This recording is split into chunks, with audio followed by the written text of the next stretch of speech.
जय हिंद दोस्तों, स्वागत है आपका हमारे YouTube channel the information educator पर।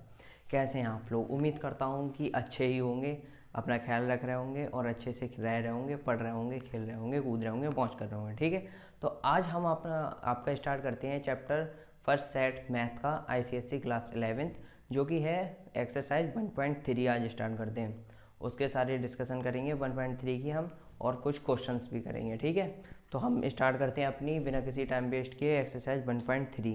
पहले थ्योरी थोड़ी सी पढ़ लेते हैं। ठीक है, हमारी ये है एक्सरसाइज 1.3। इसमें पहले हमारे लिए पढ़ना है सबसे पहले कि वेन डायग्राम क्या होता है। वैन मतलब गाड़ी नहीं, ये दूसरा कुछ है। वेन डायग्राम, वेन डायग्राम वो होता है जैसे कि most of the relationship between set can be represented by mean diagram called mean Venn diagram। ठीक है, अब इसके लिए एक फिगर बनी हुई होती है आपकी, जो होती है इस तरीके से कुछ रेक्टेंगल। ठीक है, और इसके बीच में एक बना होता है सर्कल। अब कुछ वैल्यू आपकी यहाँ भी हो सकती हैं लिखी, और कुछ वैल्यूज़ आपकी यहाँ लिखी होती हैं। तो वेन डायग्राम जब भी आएगा तो उसकी फिगर इस तरीके से बनती है। ठीक है, इतना आप समझ लीजिए। आपकी इसके लिए हम डेफिनेशन लिख के बता देते हैं। Most of the relationship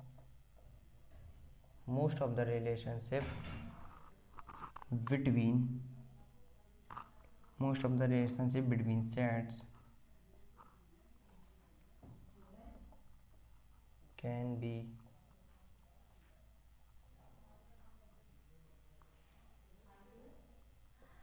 represented by mean diagram which are known as Venn diagram।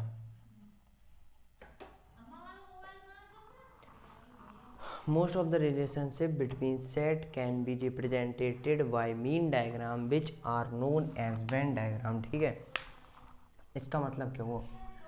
हमारे जितने भी सेट्स के रिलेशंस होते हैं, आपने पहले भी पढ़ा होगा, मैंने पहले भी बताया है आपके लिए कि सेट क्या होते हैं, किस तरीके होते हैं। पिछली 2 वीडियो बन चुकी हैं इसके ऊपर, अच्छी तरीके से सेट आपको समझ में आ गया होगा कि होता क्या है। ठीक है, तो most of the relationship between sets के बीच में जो relationship can be represented by mean diagram, उसके लिए हम वेन डायग्राम भी कहते हैं। मीन डायग्राम, वेन डायग्राम कोई अलग अलग नहीं है। जो सेट्स का रिलेशनशिप, उसे इस तरीके से इन्होंने डायग्राम के बेस पर शो किया है। ये होता है आपका वेन डायग्राम। ठीक है, अब हम बात करते हैं इसमें सेट्स कितने कितने तरीके के होते हैं, और मैं जो अभी बताने जा रहा हूँ आपके लिए, ये आपने पढ़ा भी है 10th क्लास में अच्छी तरीके से, मुझे पता है। शायद आपके ये 4th चैप्टर था लीनियर इनइक्वालिटीज़, उसमें आपने पढ़ा होगा ज़रूर, जो अब मैं बताने जा रहा हूँ, अगर आपको याद आ जाए तो इसे रफ करते हैं। ठीक है, तो हमारा जो दूसरा टॉपिक है, अब हम बात करते हैं अपने अगले टॉपिक पर, जो कि है हमारा operation on sets. Operations on set, ना कि ऑपरेशन एनी ह्यूमन। ठीक है, सेट्स के बारे में बात चल रही है, तो इसमें ऑपरेशंस ऑन सेट में हमारे क्या गिवन है, इसकी पहले डेफिनेशन देख लो, फिर थोड़ा एग्जांपल देके समझा दूंगा। Given two sets we can combine them to form, ध्यान से सुनना, वी कैन कंबाइन। ठीक है, पहला keyword, combine them to form another set which may be equal to any one of them, one of the two given sets। मतलब समझ में आ गया होगा कि हमने कोई 2 सेट उठाए। मान लो पहला सेट नंबर ए, ठीक है, एक हमारा ये सेट हो गया, प्लस हमारा सेट नंबर बी। अब इन दोनों को कंबाइन करके जो सेट हमारा बनेगा, जो सेट हमारा ए बी बना, ये तो बन गया क्योंकि ऑपरेशन ऑफ सेट। लेकिन एक और क्या, विच मे बी, हो सकता है कि ये वाला सेट इन दोनों कंडीशन में से किसी एक कंडीशन में, चाहे सेट ए में से चाहे सेट बी में से, मैच करता हो, जो आपका नया प्रोडक्ट बना, नया सेट बना, कुछ भी कह सकते हैं आप। एक बार और, given two set we can combine them to form another set, दो सेट के लिए जब हम कंबाइन करेंगे तो एक और सेट बनेगा विच मे बी इक्वल, हो सकता है वो नया सेट जो बना है वो इन दोनों में से किसी में एक इक्वल हो जाए, किसी एक के समान हो, ठीक है। ये हो गया आपका ऑपरेशन ऑफ सेट्स। अब बात करते हैं भाई ये कितने पार्ट्स में डिवाइडेड है, ऑपरेशन ऑन सेट्स पार्ट्स। तो इसका पहला जो है यूनियन ऑफ टू सेट्स, ये सारे आप पढ़ के आए क्लास 10th में, बहुत ईजी हो जाएगा आपको, इसलिए ये समझना, ठीक है। यूनियन ऑफ टू सेट्स, ये आप पढ़ के आए हैं क्लास 10th में, चैप्टर 4 लीनियर इनइक्वालिटी, अभी बताया था मैंने, पढ़ के आए होंगे ये सब कुछ। अब बताता हूँ पहला है यूनियन ऑफ टू सेट्स। पहली बात, इसका सिंबल क्या होता है, सिंबल क्या, कौन सा सिंबल यूज़ करते हैं इसके लिए हम सिंबल अपना यूज़ करते हैं, लेट करते हैं, लेट किए हमने दो लेटर, लेट ए यू, ये वाला सिंबल यूज़ होता है, ये नहीं होता है, ये होता है, ठीक है। लेट ए यूनियन बी, और इसके लिए पढ़ते भी हैं, लिख लो, read as A is union V. इसके लिए आप ये पढ़ेंगे, जब भी ऐसे लिखा होगा, कोई सी भी कंडीशन ऐसे लिखा है बी यूनियन डी या बी यूनियन सी, ठीक है, तो आप इसके लिए कहेंगे B union C, B union D. Union मतलब होता है इसका इसके लिए कहते हैं यूनियन, पढ़ भी रहे हैं, यूनियन ऑफ टू सेट्स, दो सेट्स के बीच में यूनियन। अब इसका एक एग्जांपल ले लेते हैं, इसका पहले मतलब समझ लेते हैं होता क्या है। मान लो आपके पहले सेट में कोई 5 लेटर हैं, कोई 5 नंबर्स हैं, कोई 5 अल्फ़ाबेट हैं, कुछ भी 5 हैं, या मतलब 5 नहीं, कुछ भी कह सकते हैं, काउंटिंग में कितने भी हो सकते हैं। पहले सेट में, एक सेट में आपके ये आ गए कितने भी, मान लो ये 4 हैं, इस वाले में 5 हैं या 6 हैं या 2 है या 1 है दूसरे वाले। अब दोनों के जो हमारे सेट्स में जो भी लिखा होगा, चाहे इधर अल्फ़ाबेट हो चाहे इधर नंबर्स हो, कुछ भी, अगर ये साइन लग गया तो दोनों के मिक्स करके एक जगह लिख दिए जाते हैं यूनियन ऑफ सेट्स में। जैसे फॉर एग्जांपल पहला आपका हो गया, ए में हमारा लिखा हुआ है 1 2 3 4, और हमारे बी में लिखा हुआ है कि 2 4 5 6 और 8। तो अब जब हमने ये कहा कि आप लोग ये करिए ए यूनियन बी लिखिए भाई इसका, तो हम किस तरीके से लिखेंगे ए यूनियन बी इसका। तो पहले दोनों में से मैंने क्या किया, दोनों में जो दिए हैं आपके लिए वैल्यू, ये नंबर अल्फ़ाबेट कुछ भी दिया हुआ है, उन दोनों के लिए एक में लिख दीजिए, ये होता है आपका यूनियन ऑफ सेट। तो इसके लिए हम क्या लिखेंगे 1, फिर लिख जाएगा 2। अब ये मत कहना पहले 2 इसमें है अब इसमें है तो 2 बार लिख दो, नहीं, ये बता चुके हैं हम। अगर दो सेट में अलग अलग, अगर 2 बार या एक ही सेट में अगर डबल बार दो चीज़ दे रखी है, जैसे पी ए वाई ए, जब इसके लिए लिखते हैं तो ऐसे नहीं लिखते हैं पूरा पी ए वाई पपाया, ठीक है। तो इसमें ऐसे लिखेंगे पी ए, फिर पी पहले ही लिख गया है, ए भी पहले ही लिख गया है, वाई नहीं लिखा है तो वाई लिख लिया, ए फिर से पहले लिख गया, तो इसका जो आएगा वो पे लिख के आएगा, ना कि पूरा पपाया, ठीक है। तो इसमें जो डबल चीज़ें होती हैं वो आपकी कट ऑफ हो जाती हैं, बचता है केवल सिंगुलर। अब 1 2 लिख लिया हमने, 3 या 4, अब 4 दोबारा नहीं लिखा जाएगा, फिर 5 और 8, ये हो गया आपका ए यूनियन डी, ठीक है। यूनियन ऑफ टू सेट्स यही कहता है कि अगर आपके दो सेट्स अलग अलग लिखे हुए हैं, अगर हम लिख देते हैं ए यूनियन बी या सी यूनियन डी, तो इस तरीके से दोनों के कंबाइन करके एक जगह लिख दिए जाएंगे, वो हो गया union of sets. I hope कि समझ में आया होगा, और मैंने बताया था कि अब आपको शायद याद भी आ गया होगा कि हम ये क्लास 10th में पढ़ के आए थे, ठीक है। अब हम दूसरा अपना पढ़ते हैं जो कि intersection of two sets. Second, intersection of two sets. अब इंटरसेक्शन ऑफ टू सेट्स का जो सिंबल है वो इस्तेमाल होता है ए intersection B.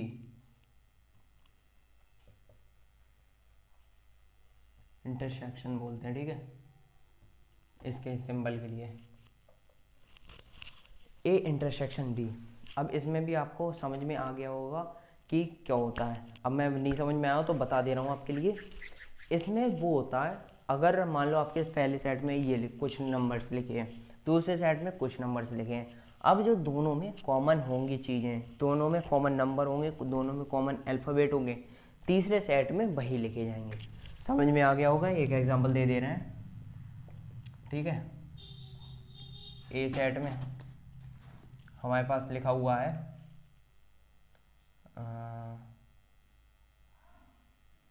E Q U A L I T Y. हमारा बी सेट में लिखा हुआ है Q U A N T I T Y, quantity, ठीक है, इक्वालिटी। अब इसमें आप क्या लिखेंगे, जब हम इसमें कह देंगे आपका ए इंटरसेक्शन बी, तो हम क्या लिखेंगे, हमसे कह देता क्वेश्चन में कि लिखिए भाई इसका ए इंटरसेक्शन बी लिखिए, तो किस तरीके से आप लिखेंगे। तो इसमें आपको लिखना है दोनों में जो कॉमन होगा, अभी मैंने बताया था, दोनों में जो भी वॉवेल्स, लेटर, अल्फ़ाबेट, कुछ भी जो भी कॉमन है वो लिख दीजिए। ई गिवन नहीं है, इसमें ई नहीं लिखा है, क्यू गिवन है तो लिख दिया पहले क्यू, यू गिवन है यू, ए है गिवन, 4 नहीं है, ये यू है यू, ठीक है, एल नहीं है। अब आगे आई गिवन है, अब टी गिवन है और बाई भी गिवन है। तो हमने इक्वालिटी और क्वांटिटी में से ए इंटरसेक्शन बी निकाल लिया, जो कि हमें पता था कि हमें क्या लिखना है, दोनों में से जो कॉमन मिले वो लिख लो, Q U A I T Y, ठीक है। ये आ गया आपका, ये हो गया आपका इंटरसेक्शन ऑफ टू सेट्स। समझ में आ गया होगा। अब बात करते हैं अपने तीसरे सेट्स की, जो कि गिवन है डिफरेंस ऑफ टू सेट्स। बहुत ही आसान है, समझ में आ गया होगा नाम सुन के ही, डिफरेंस ऑफ टू सेट्स। अब डिफरेंस ऑफ टू सेट्स के लिए हम जो सिंबल यूज़ करते हैं वो यूज़ करते हैं माइनस का। जब डिफरेंस आ जाता है हमारा तो वैसे ही हमें समझ में आ जाता है कि कौन सा सिंबल यूज़ होगा, जो कि यूज़ होगा ए माइनस बी। ये सिंबल यूज़ करते हैं इसके लिए। अब इसमें समझ में आ गया होगा कि जो वैल्यू अब हमने पहले कुछ जो भी लिखा, पहला सेट लिखा, मान लो यहाँ पर हमने पहला सेट लिख दिया, ये हमारा पहला सेट हो गया, और ये हमने दूसरा सेट लिखा। अब जो भी वैल्यू ए में दी है वो वैल्यू ए बी में भी दी है तो ठीक है, वरना जो वैल्यू ए में दी है वही वैल्यू बी में दी है तो वो हटा के वही लिखनी है, सॉरी हटा के नहीं, वही लिखनी है जो ए में दी है, और उतनी अगर बी में दी है तो वही वैल्यू हम तीसरे में लिखेंगे, और इसमें अगर जो फालतू है बी में वो हम वैल्यू नहीं लिखेंगे। ये होता है आपका डिफरेंस ऑफ टू सेट्स। इसके लिए भी एक एग्जांपल ले लेते हैं।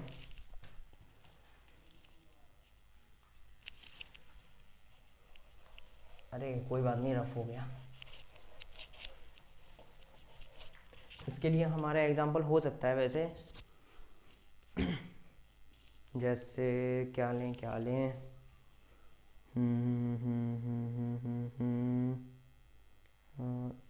कुछ भी, लेट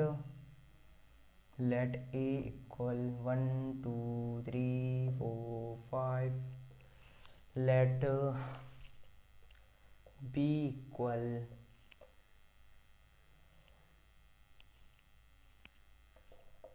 ये 4 नहीं है इसमें, ठीक है, 1 2 3 5 है, इसमें 2 4 5 6 7। ये आपके दो वैल्यू हो गई, एक हो गई ए, एक हो गई बी। अब आपके ए में लिखे हैं 1 2 3 5 और दूसरे में लिखे हैं 2 4 5 6 7। अब इनमें से हमें निकालना है डिफरेंस ऑफ टू सेट्स। अब मैंने क्या बताया था, जो आपके पहले में दिए हैं पहले सेट्स में, और जो अगर दूसरे सेट्स में नहीं दिए हैं वैल्यू, तो वो लिखनी है आपको, ठीक है। तो इसमें हम क्या लिख देंगे, इसमें हम लिख देंगे अपना कि ए डिफरेंस वाला चल रहा है ए माइनस बी, तो इसमें हमारी ये 1 यहाँ नहीं, इसमें गिवन है, इसमें 1 गिवन नहीं है, तो हम अपना 1 लिख लेंगे। और इसमें ऐसा कुछ, और इसमें 3 है, और इसमें 3 कहीं भी नहीं है, इसमें 1 था और 3, और उसमें ये नहीं था। तो आपका डिफरेंस में ये दोनों आ जाएंगे इसमें, ठीक है। और भी ऐसे एग्जांपल आप ले सकते हैं। अगर वही ले लें हम इक्वालिटी और क्वांटिटी का, EQUALITY QUANTITY। अब इसमें हम कहें कि हमारा ये पहला सेट है, ये दूसरा सेट है, और हमें निकालना है a माइनस बी, डिफरेंस निकालना है। तो इसमें हमारी ई दी है, जो पहले सेट में दी है, अगर दूसरे में जो नहीं दी है वही लिखना है। तो हमने पहले ई लिख ली, क्यू गिवन है, इसमें भी गिवन है तो नहीं लिखना है, यू गिवन है, यू गिवन है नहीं लिखना है, फिर ए गिवन है नहीं लिखना है, एल कहीं नहीं है उसमें, तो ये लिख देंगे, ये हो गया। आई भी है, टी भी है, वाई भी है, तो ई और एल इसमें आ जाएगा। आई होप कि डिफरेंस आपको समझ में आ गया होगा। अब चलते हैं अगले टॉपिक पर अपने, डिफरेंस ऑफ टू सेट्स। तो अब आपका अगला टॉपिक है, थोड़ा ये लॉजिकली है, जो कि है आपका symmetry difference of two sets. Symmetric difference of two sets, ठीक है। ओके, समझ में आया आपको, क्या आया तो लाइक करें, ठीक है। Symmetry of two sets, symmetry of two sets आपके क्या होते हैं, इसका मैं जो फॉर्मूला थोड़ा सा याद करने के लिए वो लिख दे रहे हैं। जब भी ये निकालना होता है तो वो लिखते हैं ए, और इसका सिंबल ये होता है ट्रायंगल वाला, इसके वो बोलते हैं सिमेट्री, ठीक है। ये कोई एरर नहीं है, ठीक है। अब समझ जाइए, ए सिमेट्री बी, तो इसके लिए हमें कैसे निकालना होता है, तो पहले हमें करना होगा ए यूनियन बी, फिर उसमें से माइनस ए इंटरसेक्शन बी, तब जाके आपका ये सिमेट्री का आंसर निकल के आएगा, ठीक है। समझ में आ गया, एक बार और समझाएं। Symmetric difference of two set किस तरीके से निकाला जाता है, symmetric difference of two set इस तरीके से निकाला जाता है। पहले तो आप इसका सिंबल समझ लीजिए, इसका सिंबल है ये ट्रायंगल वाला, ठीक है। अब ये आ गया, अब आपका कोई से क्वेश्चन में कह देता कि सिमेट्री डिफरेंस का निकालो, तो पहले तो ए यूनियन बी, कोई भी ए और बी की ज़रूरत नहीं है, यहाँ पर जो भी आपके वोवेल्स अल्फ़ाबेट दिया हुआ है, इंग्लिश अल्फ़ाबेट, ठीक है, वो इस्तेमाल होगा। ए यूनियन बी मतलब पहले आपको दोनों जो दो आपके सेट दिए होंगे, उन दोनों में से जो भी वो मतलब सारे पहले सबको लिखेंगे, उसमें से माइनस ए इंटरसेक्शन बी, दोनों में कॉमन। अब सब में से कॉमन वाले कर देंगे माइनस, आपका आ जाएगा सिमेट्री, ठीक है। समझ में आ गया सिमेट्री, एक बार और जल्द से बता दे रहे हैं। सिमेट्री और डिफरेंस ऑफ टू सेट्स ये होता है, इसका सिंबल ये होता है, और आपके लिए जब अगर ये निकालना हो तो ए यूनियन बी, मतलब आपके दोनों सेट्स में कितने भी नंबर दिए रखे हैं ए यूनियन बी, जब आपके दो सेट्स में मान लीजिए 3 नंबर और इधर 1 2 3 4 5, तो यहाँ आ गए आपके पहले में 5 और दूसरे में ए इंटरसेक्शन बी। अगर आपके दो दूसरे, हाँ, फिर ए इंटरसेक्शन बी कॉमन दोनों में, अगर मान लो यहाँ लिखा है 1 2 3, यहाँ लिखा है 1 2 3 4 5, तो ये 1 2 3 दोनों में कॉमन हो जाएगा, तो यहाँ लिख देंगे हम 3 + 3, तो ये हो जाएगा आपका 8। इस तरीके से आपका सिमेट्री डिफरेंस निकलता है, ठीक है। आई होप कि समझ में आ गया सिमेट्री डिफरेंस किस तरीके से निकालते हैं, क्या होता है, इसका क्या लॉजिक होता है, इसका क्या फॉर्मूला होता है, समझ में आ गया होगा। अब हम बढ़ते हैं अपने अगले टॉपिक की वजह से, वो अपने टॉपिक के जो कि आपका कंप्लीमेंट ऑफ टू सेट्स, ठीक है। क्वेश्चन नहीं टॉपिक, कंप्लीमेंट ऑफ सेट। अब कंप्लीमेंट ऑफ सेट क्या होता है, complement of set complement of a set वो होता है जो हमने आपके लिए पहले बताया था कि यूनिवर्सल के लिए हम कौन सा सिंबल यूज़ करते हैं। बताओ बताओ, यूनिवर्सल के लिए कौन सा सिंबल यूज़ होता है। मैंने बताया था पिछली वीडियो में कौन सा सिंबल, ध्यान से मैंने ये भी कहा था, ये इंपॉर्टेंट है, भूल जाओगे आप। ठीक है, वो वाला सिंबल ये, ठीक है, थोड़ा हा सा बन जाता है ये हिंदी में, हाँ जो बड़ा करके, ठीक है, थोड़ा इस तरीके से बनता है आपका कम्प्लीमेंट। अब इसका भाई इसका प्रोसेस क्या होता है कि कम्प्लीमेंट ऑफ अ सेट इसमें ही होता है, आपका कोई दो वैल्यू दी होती हैं, पहली दी होती है आपकी यूनिवर्सल और दूसरी दी होती है चाहे आपका ए करके दी हुई चाहे बी करके। ठीक है, कोई मान लेते हैं हमने ए करके उन्होंने दूसरी वैल्यू दी है जो कि उसमें कुछ नंबर्स लिखे हैं। अब यूनिवर्सल सेट में आपके एक लिमिटेड डेटा देते हैं, जैसे मान लो 1 2 3, उन्होंने कह दिया 10 तक। अब यहाँ कोई भी दे देंगे, अब यहाँ कह देंगे इवन नंबर्स। तो यूनिवर्सल सेट वो होता है जो इसमें नहीं गिवन हो और ए में गिवन होगा। ठीक है, आपका वो यूनिवर्सल सेट हो जाता है। अब इसका एक एग्जांपल से आपको बता दें, जैसे मान लो दो वैल्यू, आपको पहले एग्जांपल से ही समझा देते हैं। इसका एक एग्जांपल हो जाएगा कि यूनिवर्सल सेट पहला हमारा गिवन है, बुक में दिया होता है, जो कि है 1 2 3 4 डैश डैश डैश 10 तक। ठीक है, और हमारा लेट करके दिया है उन्होंने ए, जो कि है ए में रख लेते हैं, हाँ इसी की वैल्यू 1 2 3 5 8 और 10। अब वही कह देता है ये कि कम्प्लीमेंट ऑफ सेट। अब कम्प्लीमेंट ऑफ सेट, और हाँ इसके सिंबल भी तो देख लीजिए, इसके सिंबल्स होते हैं ए डैश और ए सी और ए के ऊपर ऐसे डंडा लगाओ। ये तीन सिंबल से आपका ये कम्प्लीमेंट ऑफ सेट, जिसे यूनिवर्सल भी कह सकते हो, वो इसमें देते हैं क्वेश्चन में। इस तरीके से अगर ये तीनों सिंबल्स में से कोई सा भी दिख जाता है आपको, तो आपका कम्प्लीमेंट ऑफ सेट हो जाएगा। सिंबल याद रखनी है, क्योंकि हो सकता है कभी कभी वो लिखे नहीं और सिंबल के ही बेस्ड पर आपसे क्वेश्चन पूछ ले। तो आपका ये हो जाएगा इसका आंसर कि अब इसमें कहेगा कि भाई कम्प्लीमेंट ऑफ सेट बताओ, तो 1 2 3 4 5 6 7 8 9 10 यूनिवर्सल, और इसमें 1 2 3 4 5 8 9 10। तो अब सेकंड वाले में जो चीज़ नहीं दी हो और यूनिवर्सल में गिवन है, अगर कि कहीं से इसका लिमिटेड डेटा इतना है, फाइनाइट सेट हो गया ये अभी, तो इसमें ये जो चीज़ नहीं दी होगी वो हम लिख लेंगे। 1 2 3, यहाँ 4 नहीं दिया है, 4 लिख लिया। 5 6 नहीं दिया है, 7 भी नहीं दिया है, 8 दिया है, 9 नहीं दिया है। तो आपका कम्प्लीमेंट ऑफ सेट ये हो जाएगा कि यूनिवर्सल में तो हमारा वो एक डाटा दे देते हैं कि अगर वो कह देते कि इवन नंबर यहाँ से यहाँ तक, और उसमें कुछ नंबर देते हैं, उसमें वो नंबर कुछ देते हैं और इसके जो इसमें पूरा डेटा बताते हैं उसके कुछ नंबर इसमें नहीं देते, तो वही लिखने हैं। अब इसमें हमारा 4 6 7 और 9 ये नहीं दिया हुआ था, तो हमने वो लिख लिया केवल। ठीक है, ये यूनिवर्सल 1 से 10 तक की रेंज थी और इसमें इतने नंबर जो गायब थे वही लिख दिया हमने। ये हो गया आपका कम्प्लीमेंट ऑफ सेट। ठीक है, तो ये हो गई आपकी theory complete.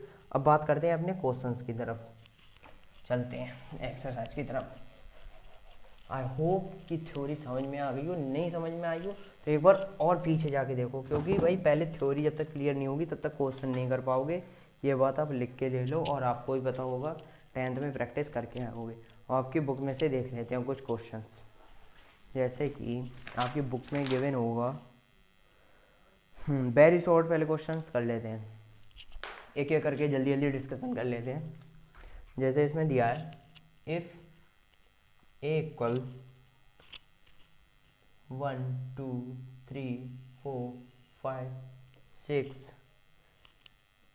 And B equal 2 4 6 8।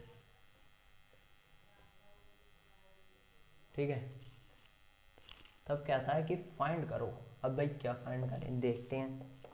Find करो कि ए यूनियन पी, सेकंड में फाइंड करो, क्या फाइंड करें, ए इंटरसेक्शन बी, नाम याद रखना, बोलते जा रहे हैं हम इसीलिए साथ साथ में। थर्ड में फाइंड करने के लिए कह रहा है ए डिफरेंस बी, फोर्थ में बी डिफरेंस ए। बहुत ही सिंपल क्वेश्चन आपका दिया हुआ है पहला क्वेश्चन, क्योंकि पहला क्वेश्चन तो वैसे भी इजी होता है, तो आई होप कि कर लेंगे आप, कर लोगे, जल्दी बता दें आप। अब पहला गिवन है, पहले डेटा देख लो, ए में आपकी 1 2 3 4 5 6 तक गिवन है, और बी के डेटा में 2 4 6 8, ये आपके इवन नंबर्स आ गए, इवन पॉजिटिव नंबर्स, ठीक है। तो कह रहा है A union B, A union B में क्या आता है, छाता, यूनियन छाता समझ लो, सारा भंडार इसमें भर दो आप, दोनों सेट का भंडार एक भंडारे में लिख दो, ठीक है, एक टोकरी में। तो हम लिख देंगे अपना सारा डेटा जो भी गिवन है, कि इसमें देखो 1 2 3 4 5 6 और 8 7, ना इसमें गिवन है ना इसमें गिवन है, तो हम 7 को छोड़ के और सारे लिख देंगे। इसमें देखो 1 2 3 4 5 6 ये हो गया, और इसमें 1 नहीं दिया था, 2 नहीं दिया, बट 2 दिया, 3 नहीं दिया, 5 नहीं दिया और 7 दिया नहीं है, 7 इसमें भी नहीं है। अगर यहाँ 7 लिखा होता, अगर डैश रखे 7 लिखा होता तो हम यहाँ 7 जरूर लिख देते, 7 गिवन नहीं है तो हम ये लिख देंगे अपना ए यूनियन बी में, और हमारा हो गया ए इंटरसेक्शन बी। अब ये कह रहा है कॉमन इन बोथ, समझ रहे हो, भूल तो नहीं गए, अभी पढ़ के आए बिल्कुल, कॉमन इन बोथ। तो इसमें हम क्या लिखेंगे अपने A union A intersection B में 2 4 6 8, ये लिख दो 2 4 6 8 तक डेटा इसका गिवन नहीं है, ठीक है। अब हो गया ए डिफरेंस बी, जो ए में गिवन हो पर बी में नहीं गिवन हो, कौन कौन से, 1 3 5, बस 1 3 5 हो गया आपके 1 3 5 जो। तो आपका ये नेक्स्ट क्वेश्चन है, ये क्वेश्चन मेरे हिसाब से अच्छा क्वेश्चन है, लॉजिकल क्वेश्चन है, और ये क्वेश्चन वो है जिसे आप अपना दिमाग लगा के ईजिली कर सकते हैं। अगर एक बार क्वेश्चन पढ़ के समझ के अगर आप ये देखते हैं ऑप्शन इसके, तो आपके लिए अच्छे से समझ में जल्द से जल्द आ जाएगा। अब समझने की कोशिश करते हैं, क्या दिया है, if A and B are 2 sets, A और बी 2 सेट्स हैं हमारे कोई, सच डेट ए इस साइन के लिए क्या बोलते हैं बताइए, ये मैंने आपको पिछली वीडियो में बताया था, इस साइन के लिए, इस साइन को क्या बोलते हैं, सबसेट, क्या बोलते हैं, सबसेट बोलते हैं, ठीक है, इस साइन के लिए। तो हम क्वेश्चन क्या कह रहा है कि हमारे पास 2 सेट हैं, कौन कौन से, ए और बी।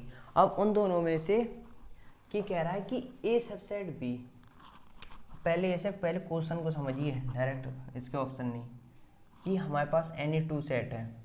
मान लो एक एग्जांपल लेके चलते हैं इसी का ही, कि 2 सेट, अब हमें पता नहीं है उनमें क्या चीज़ है, सेट में नंबर्स दिए हैं, वॉवेल्स दिए हैं, कि कौन सी क्या चीज़ दी है, कौन सा लेटर दे दिया, क्या चीज़ दी है, हमें कुछ नहीं पता, केवल कह दिया है कि 2 सेट हैं, कि ए सबसेट बी, ए की जितनी वैल्यू है वो बी में आ जाएंगी, ठीक है, इतना समझ में आ गया हमें क्वेश्चन पढ़ के।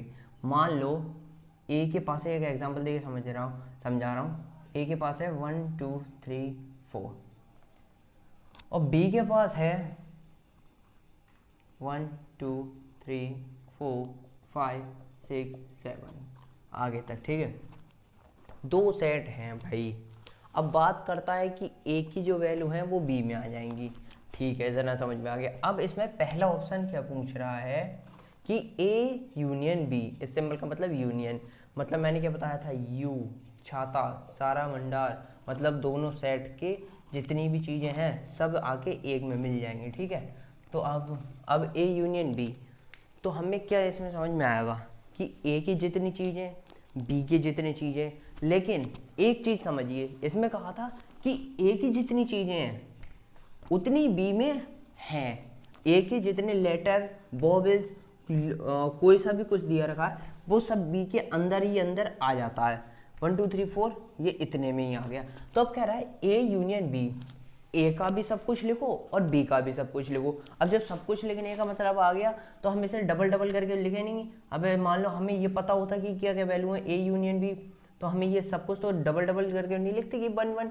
तो हम ऐसा नहीं कर सकते हैं इसकी जगह, कि हम इसकी जगह डायरेक्ट हम अपना बी वाला ही उठा के लिख दें, क्योंकि ए यूनियन बी कह रहा है। अब ए यूनियन बी का मतलब है कि ए का भी लिखो बी का भी लिखो, और ऊपर क्वेश्चन में गिवन भी है कि ए की जितनी वैल्यू हो वो बी के अंदर ही अंदर आ भी नहीं, तो डायरेक्ट हम ऐसा करते हैं बी उठा के लिख देते हैं, क्योंकि हमें डबल तो वैसे भी नहीं लिखना है, सिंगल सिंगल लिखनी है वैल्यू, ऐसे ये रिपीट नहीं कर रहा है 1,1,2,2 इस तरीके से नहीं लिखनी है, ठीक है, 1 वैल्यू लिखनी है। तो हम क्या लिख सकते हैं डायरेक्ट इसमें, तो हमें ना इसमें वैल्यू दी है, तो हम इसका आंसर होगा हमारा बी, केवल ये एग्जांपल दिया था, अब इन्होंने कोई वैल्यू दी नहीं है, तो ए यूनियन बी का मतलब हो गया कि आंसर आपको बी। अब इसमें दूसरे में कह रहा है ए इंटरसेक्शन बी, मतलब कॉमन इन बोथ। अब कॉमन इन बोथ में क्या लिखोगे, अब फिर से वही कि ए का ले लो 1 2 3 4, अब इसमें और इसमें हम क्या कॉमन निकाल सकते हैं, जो ए की वैल्यू होंगी वही तो हम लिख सकते हैं, जो बी की वैल्यू आगे बड़ी दी है तो हम वो तो नहीं लिखेंगे, ठीक है। तो ए की हमारी दी है 1 2 3 4 और इसकी हो गई 1 2 3 4, तो कॉमन में हम केवल ये नहीं लिख दें, अगर हम ये लिख दें कि ए आंसर में, तो हमारा क्या आंसर ठीक नहीं रहेगा, क्योंकि ए की वैल्यू उसमें बता रहा है कि बी के अंदर आ रही हैं, आ भी रही हैं भाई आपकी 1 से लेके 4 तक, तो हम डायरेक्ट उठा के इसमें कॉमन की जगह और हमें वैल्यू देनी है तो हम ए लिख सकते हैं, तो इसका आंसर हो गया ए। एक बार और समझिए इस क्वेश्चन को, थोड़ा अच्छा क्वेश्चन है इसीलिए मैंने ये लिया है। अब कह रहा है if A and B are two set, दो सेट हैं अगर ए और B, such that A subset B, A की जितनी वैल्यू है वो सारी बी के अंदर आ रही हैं, then what is A U B, मतलब ए यूनियन बी। अब ए यूनियन बी, सारा मामला ए का सारा मामला बी का इकट्ठा करके एक जगह लिखना है, और पहले ही दे रखा है कि ए की जितनी वैल्यू है वो बी में आ रही हैं, तो हम ऐसा ही नहीं करें डायरेक्ट बी लिख दें, तो ए की भी वैल्यू आ जाएंगी और बी की भी वैल्यू आ जाएंगी, ठीक है। अब ऐसे कह रहा है ए इंटरसेक्शन बी, मतलब दोनों में जो चीज़ कॉमन है। अब कॉमन में पहले अगर हम बी लिख दें, इसमें भी अगर हम बी लिख दें, ए काट के बी लिख दें तो गलत हो जाएगा, क्योंकि बी है बड़ा, बी में ए की भी वैल्यू है और बी की और भी ज़्यादा बड़ी वैल्यू है, तभी तो ए की जितनी वैल्यू है वो बी में आ रही है, क्योंकि बी बड़ा है, ए में जो भी वैल्यू है वो बी में आ रही है। तो अगर हम बी लिख देंगे तो हो जाएगा गलत, क्योंकि इसमें कॉमन नहीं होगा, फिर तो बी की ज़्यादा वैल्यू है वो ए में है ही नहीं, तो हम डायरेक्ट इसमें उठा के अगर ए लिख देंगे, क्योंकि ए में और बी में ए की वैल्यू बी में दी हुई है और उनमें से कॉमन निकालेंगे तो वो एक ही आएंगी सारी वैल्यू, ठीक है। तो आपका इसका आंसर हो गया ए। अच्छा क्वेश्चन था इसलिए मैंने कराया, ठीक है। अब और क्वेश्चन देखते हैं अगर कोई करने लायक होगा। हाँ, एक क्वेश्चन ये है आपका, ये रफ कर देते हैं। अच्छा क्वेश्चन था, एक इसी की तरह और भी देखना कहीं अगर मिल जाए, ऐसे क्वेश्चन आएंगे जरूर देख लेना आप, ठीक है। अब इसमें कह रहा है भाई taking the set of natural number, natural number हमें पता है क्या होते हैं, as the universal set. Natural number के लिए हमें यूनिवर्सल सेट लेके चलना है, जो कि हमने आपको बताया था यूनिवर्सल सेट क्या होता है। Write the complement of the following sets. अब complement of the following sets कौन कौन से हैं, पहला हमारे लिए क्या कह रहा है, अब केवल जो इम्पोर्टेंट बात है वो लिख लो, ठीक है। Natural number equal to universal set, universal set का सिंबल होता है, कितनी बार बता दिया मैंने, सिंबल, ठीक है। तो पहला है हमारा a equal x colon x is an odd number. अब इसमें ये कहा है आपके ए हमारे को लेट की है, let A x colon x is an odd number, odd एक चीज और नेचुरल, ऑड नेचुरल नंबर, ठीक है। ऑड नेचुरल नंबर है, ऑड। समझ में आ गया भैया समझ में। अब इसका आंसर बताओ लिख के। अरे भाई खुद भी तो कुछ लिखो, क्वेश्चन एक बार और पढ़ दे रहे हैं। Taking the set of natural number as the universal set, write the complement of the following set, ठीक है। अब इसका जो लिखा जाएगा आपका वो इस तरीके से लिखा जा रहा है, जैसे ए डैश लगा दिया आपने equal x colon x is N even natural number. odd even odd even odd even यही कीवर्ड है, odd लिखा है even लिख दिया। इसी तरीके से आपके क्वेश्चंस इसमें गिवन है, रेसिप्रोकल करना है। अब बी में आपका कह रहा है, छोटा सा कोई देख लेते हैं। हाँ, ये छोटा सा क्वेश्चन है आपका, जैसे इसमें सी लेट कर लेते हैं, x colon x is a multiple of 5। जो x colon है इज अ मल्टीपल ऑफ 5। अब इसके लिए आप क्या लिख सकते हैं? अब पहली बात जो हमारे लिए पहले गिवन थी, जैसे कि लिख सकते हो आप c dash equal x colon x belongs to natural number और x is not a multiple of 5। क्या ये बात ठीक है, गलत है? ठीक है बिल्कुल। अब इसमें कहा था कि इन्होंने कि x जो है मल्टीपल है 5 का, इसमें कहती है x is not a multiple of 5। इस तरीके से बहुत इजी क्वेश्चन है। ऐसे ही एक में अगर कहता है, पहले क्वेश्चन आपका ये x is a divisible by 2 and 3।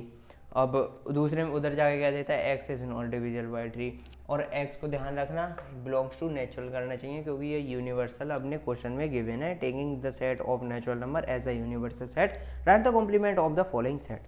ठीक है, अब अगला क्वेश्चन करते हैं। ये क्वेश्चन आपका बहुत ईजी है, जो क्वेश्चन नंबर गिवन है आपके में।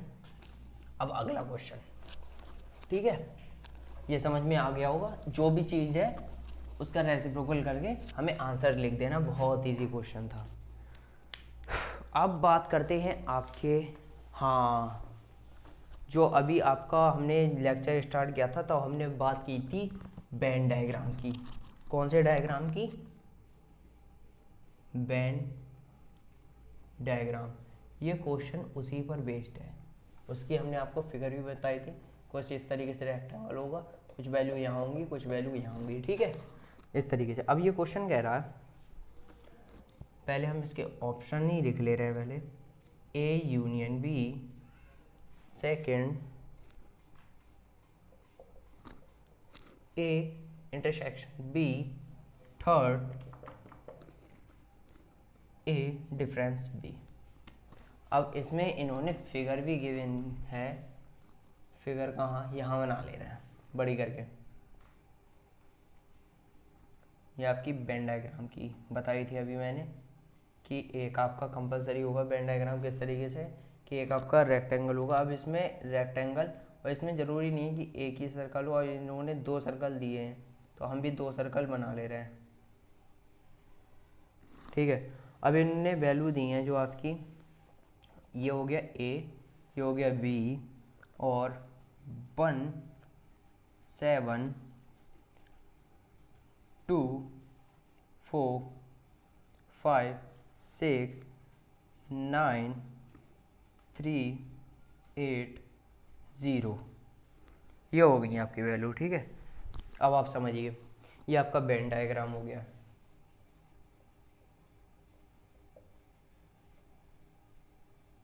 अब क्या कह रहा है भाई?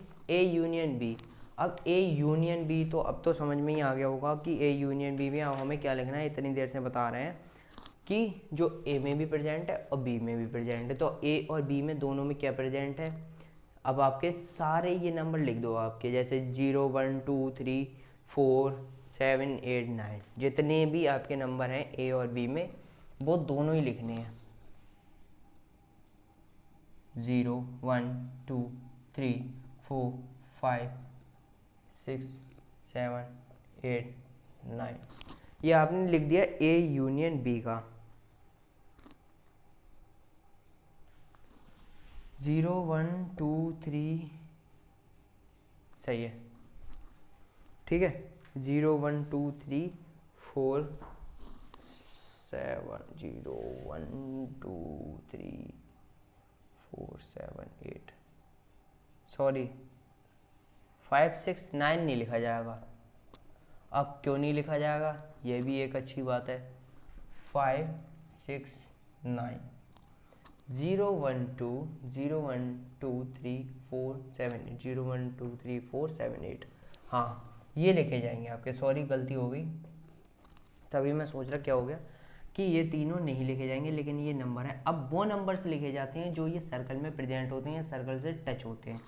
तो आपके ये सर्कल में कौन कौन से लिखे हुए हैं, यही नंबर लिखे हैं जो मैंने यहाँ लिख दिए हैं। ए यूनियन बी दोनों में प्रेजेंट है। अगर ये 5 यहाँ लिखा होता इस तरीके से पॉइंट या कुछ तरीके ऐसे या 6 इस तरीके, तो ये लिख दिया जाता जो सर्कल पर होते हैं या सर्कल में होते हैं वही नंबर से लिखे जाते। अब ए इंटरसेक्शन बी हो गया आपका, मतलब कॉमन इन बोथ।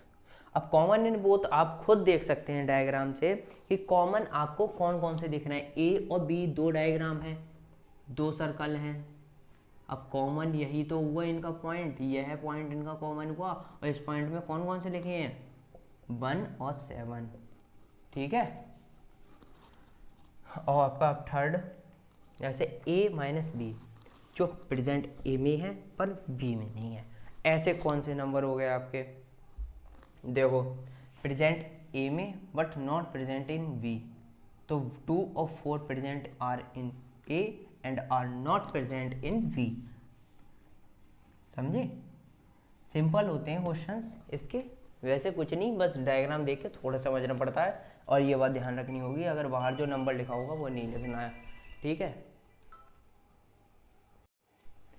तो भाई बात करते हैं अपने अगले क्वेश्चन की, जो कि उसी की तरह इजी क्वेश्चन है। अब आपका नेक्स्ट क्वेश्चन है, क्वेश्चन मुझे नहीं लगता है इसमें मुझे ज़्यादा कुछ बताने की ज़रूरत है, क्योंकि बहुत ही इजी क्वेश्चन है। खुद पढ़िए। If A the set of letter in the word Jaipur, ठीक है, और B in the set of the letter in the word Jodhpur. अब बताओ, इसको समझ में आ गया कि हमने एक लेटर लिया जयपुर, दूसरा लेटर लिया जो जोधपुर। अब इसमें हमें क्या कहता है, पहला क्वेश्चन क्या है हमारा, ए यूनियन बी।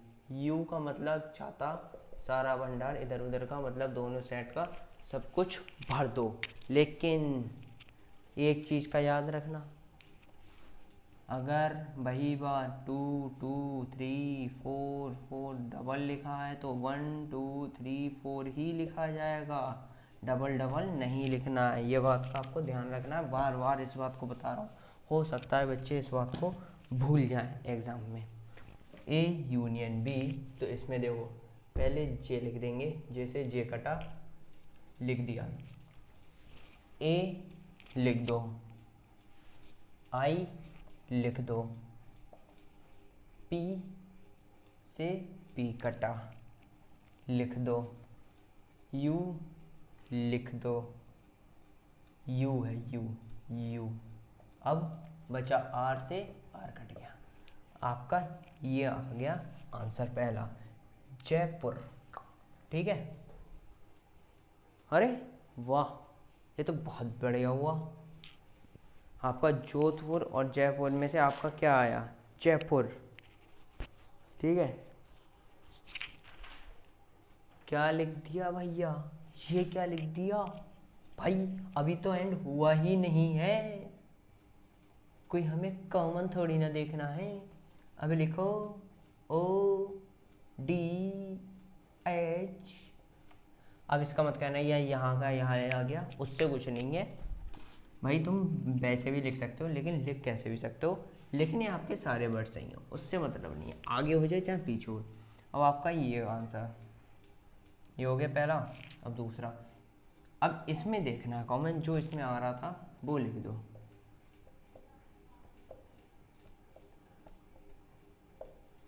इसमें तो सारा मसाला भर देना है, यू मतलब छाता दोनों का, इस वाले क्वेश्चन में तो ये हमने लिख दिया, ठीक है। अब ए इंटरसेक्शन बी, अब ए इंटरसेक्शन में बी में आपको क्या लिखना है।